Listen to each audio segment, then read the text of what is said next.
नमस्कार मैत्रिणींनो, मी इंस्टाग्रामवर हे ID बघितली होती आणि ह्या घर बसल्या व्यवसाय बघितला होता. मला हा आवडला, त्याच्यामुळे मी त्याला रजिस्ट्रेशन केलं आणि हे पार्सल मला 5 दिवसात मिळालेलं आहे. पुसद तालुक्यात.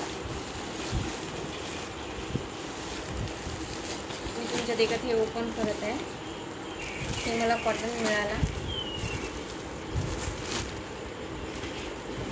आणि हे मला गिफ्ट मिळालेलं आहे.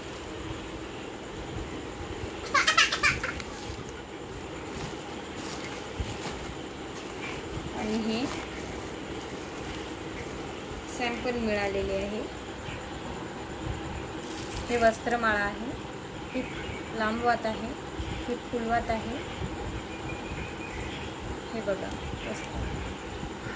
हे घरबसल्या व्यवसाय मला आवडला. मी याची ID बघितली इंस्टाग्रामला आणि चेक केलं आणि मी रजिस्ट्रेशन केलं. तर मला हा पुसद तालुक्यात हा 5 दिवसांना मिळाला पोस्टाद्वारे आणि हे आज मी ओपन करतो.